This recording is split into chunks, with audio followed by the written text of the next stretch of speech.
Salam sejahtera Malaysia, salam sejahtera tuan-tuan dan puan-puan semua.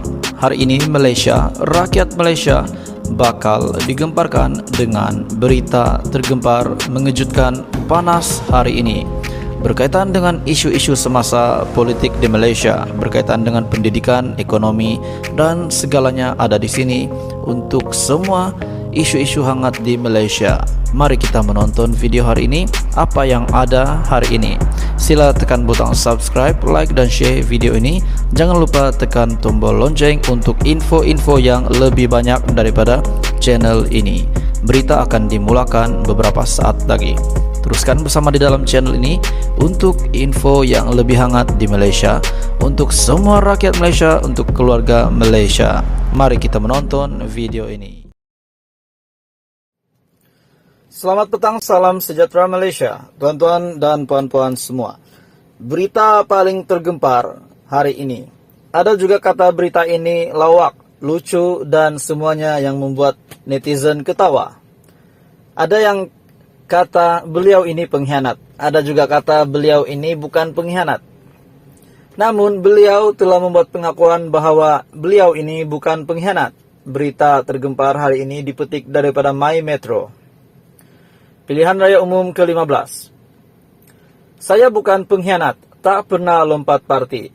Kenyataan daripada Azmin. Ketua Penerangan Perikatan Nasional, Datuk Seri Muhammad Azmin Ali, Kuala Lumpur. Ketua Penerangan Perikatan Nasional, Datuk Seri Muhammad Azmin Ali menolak dakwaan yang mengatakan beliau dan kumpulannya sebagai pengkhianat kerana terbabit dalam langkah Sheraton pada Februari 2020. Sebaliknya, bekas timbalan Presiden PKR itu menegaskan, pengkhianat sebenar adalah pihak yang terbabit dalam dua langkah politik lain, yaitu langkah Kajang dan juga langkah Port Dickson.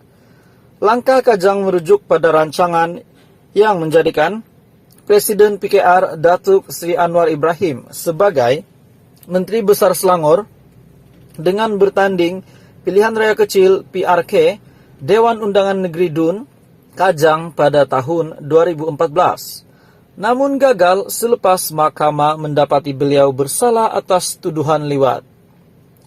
Langkah Port Dickson pula menyaksikan ketua pembangkang itu bertanding dalam PRK Parlimen Port Dickson bagi membolehkan beliau berpeluang menjadi Perdana Menteri selepas Tun Dr. Mahathir Mohamad. Namun gagal selepas kerajaan Pakatan Harapan ditumbangkan. Muhammad Azmin Ali berkata, pihak yang terbabit dalam kedua-dua langkah politik itu adalah pengkhianat sebenar. Selepas wakil rakyat yang masih berkhidmat dipaksa untuk meletakkan jawatan bagi memenuhi nafsu serakah seseorang. Pengkhianat sebenar adalah mereka yang lakukan PRK di Kajang. Mengapa tidak fokus pada langkah Kajang, langkah Port Dickson, tetapi fokus kepada langkah Sheraton sahaja? Sedangkan langkah Kajang adalah satu pengkhianatan mutlak. Apabila wakil rakyat yang masih hidup, masih berkhidmat dan dipilih pada pilihan raya umum ataupun PRU, tetapi oleh nafsu serakah seseorang, maka dipaksa untuk meletak jawatan untuk membolehkan beliau menjadi Menteri Besar Selangor. Begitu juga di Port Dickson, apabila wakil rakyat yang masih hidup, berkhidmat dan dipilih ketika PRU, dipaksa untuk meletak jawatan untuk memenuhi nafsu serakah seseorang yang ingin menjadi Perdana Menteri.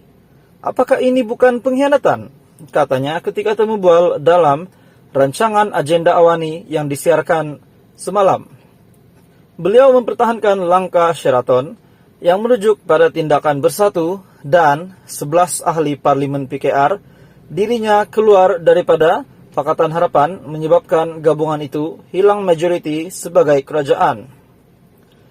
Muhammad Azmin Ali berkata, peristiwa itu berbeza dengan langkah Kajang dan Port Dickson, yang mana tiada sesiapa dipaksa untuk meletakkan jawatan, selain ia didakwa memperkukuh kedudukan Dr. Mahathir sebagai Perdana Menteri ketika itu.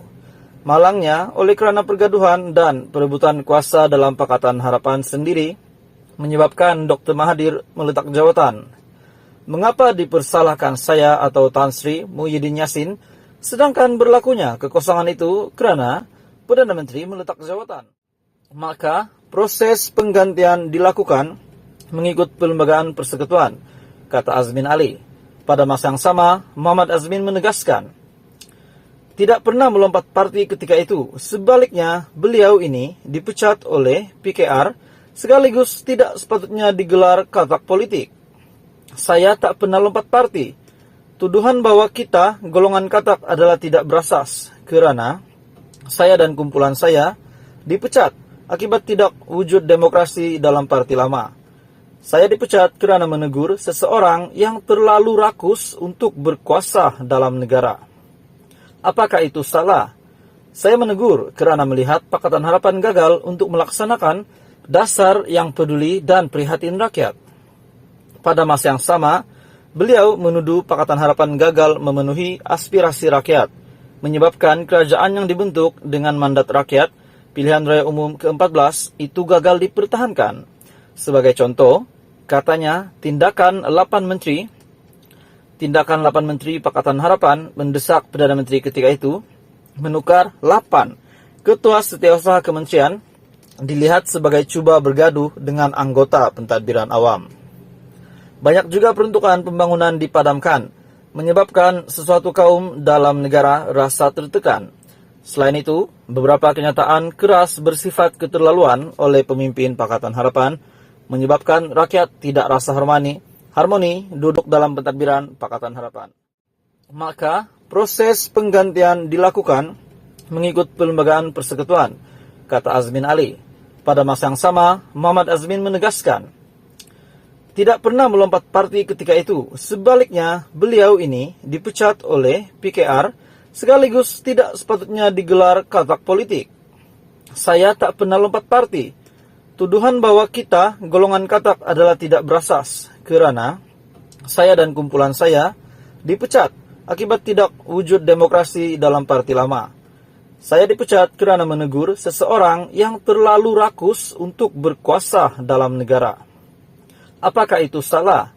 Saya menegur kerana melihat Pakatan Harapan gagal untuk melaksanakan dasar yang peduli dan prihatin rakyat.